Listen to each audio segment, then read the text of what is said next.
Hi guys, and welcome to my review of the SENFER DT6 Max. And before I carry on, the first thing I want to say is that I was absolutely blown away by the packaging and the presentation that the SENFER brings. I mean, this at the price that it costs, which is roughly $55, goes to show that if companies want, they can offer a proper packaging. I can understand that they don't want to spend money on that and they want to spend money on the actual IEM and whatever. Fine. But I believe that, especially when you start getting into a certain price range, packaging is very important. The presentation of how you receive the product is very important. And Senfer really, really did something very special. Fair enough, this is not real leather. It's like kind of a vinyl type covering, but it looks the part. The hinges, all real metal hinges. I mean, it does look the business. Anyway, that's the box opened. The IEM scan over there. That's the cable carrying case. The cable's got those removable connections. This one comes with 4.4, but it's removable, as you can see. Plenty tips. I mean, tips is something which they did not skimp on. Plenty tips, and half decent quality. I'm using the standard tips actually. And like I said, the box is it's fine. Look, it is fine, and if the intention is to impress, it's done that. Okay. IMs themselves, they use a shape which is it's been tried and proven. Fit, at least with me, they fit half decently. Decent noise isolation, not non-fatiguing. They weigh hardly anything. The shell is like a resin plastic something. It's got this metal faceplate, which is the only thing which I really wish they hadn't done, because it just spoils the overall appearance of what is actually a nice, pleasing design. And this metal faceplate, it just looks very cheap. It just makes the whole thing look, it makes it look like a $5 IEM. Okay. As for the DT6 Max, what is it? Well, it's a Tri-brid. It uses a piezo, a BA, and a DD. And it's basically the continuation of something which was started out with the DT6, which is this one over here. This one's got a metal shell, so in terms of the shell, it's better quality. Metal shell, semi-open back design, as you can see. 12mm dynamic driver, BA for the mids, and a piezo, a 3-layer piezo, if I'm not mistaken, for the highs. Characterized by a warmish neutral kind of signature up to about 1K. So although the bass is present, it's not overemphasized, in my opinion. It's not very quick, but it's got a nice weight to it. It's got a nice tonality. It's nice. And then at around 2K, you have this dip, which helps with removing any harshness and so on and so forth. It then rises again to about 4 and then dips again, which again will help with removing sibilance and so on and so forth. But all this up and down, if it's good on the one hand, it's also bad on the other, which just kind of closes down the sound and doesn't let certain vocals shine and certain instruments shine and have the amount of energy they should be having. But overall, the reality is this: the DT6 was for its time a very interesting IEM.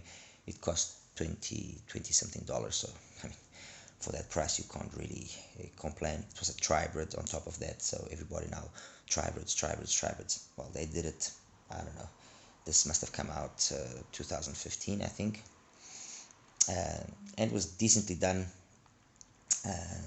It was fine. It was really fine. We have just become, I guess, used to having so many things available and at such high quality, sometimes at a very low price, that we look back at some of these IEMs and don't give them the respect that they deserve. That didn't sound proper, but anyway, you guys understand what I'm trying to say. Like I said, this is it's a niche sounding IEM for a particular set of people, or which are able to accept that it's got its incongruencies. It's not the most correct tonally and timbre wise, precisely because of all these dips and ups and downs and so on and so forth. But if you find the right music, if you find the right tip, it can be pleasing and satisfying. The DT6 was not known for being very easy to fit. That's one thing I will give it in terms of major negative point. It was then substituted by the Pro, which kind of messed up the tuning. To my opinion, messed it up. They should have maintained it like it was, or maybe not even improve. Just leave it. If you're not going to improve it, just leave it. And it probably would have maintained its success with the specific group of people that liked the way it was. And the DT6 Max, and I don't want to bash SENFER. Like I say, I try to always understand the position of the engineer that designed the IEM and what he's trying to do, but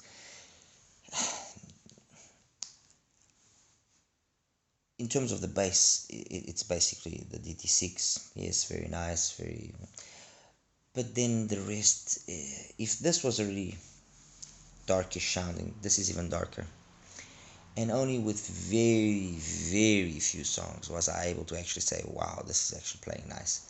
The majority of the time I was just very disappointed. And look, to be totally honest with you, and I'm just not gonna, rave or carry on here now on the big review and a big explanation of this and this and that. For the amount of money that this costs, just go out there, get yourself an EDA. I would say a CRA plus, but I haven't tested it, so I can't say if it's good or bad, or the EDX Ultra. I still haven't tested it as well, so I don't know. But I have tested the EDA. The EDA, the balanced version, is amazing. So for the amount of money that this costs, order yourself a set of EDAs. Probably keep the balanced, give the rest away. Get yourself a set of Moondrop shoes. And you know what? You got the best of both worlds. A nice reference style signature on the shoe, capable of playing more correct and more precise and more, when you feel like it, a more engaging V-type signature with a very, very nice bass, very textured, quick, engaging bass. And that's it. So you've basically spent the same money as buying a SENFER, and you got two IEMs that will fulfill your desires most likely, and that's it. And that's done. I'm sure you can feel by my voice that I'm very disappointed, and I am, because I'm a fan of SENFER. I've always liked SENFER. They have their issues and they ban here and there and so on and so forth. But the truth is this: I like SENFER. I liked the DT6, although it was not perfect, but it was perfect in its imperfection. Let's put it that way. It was in its imperfections, it became perfect, and it became engaging and became captivating because of that. This is just,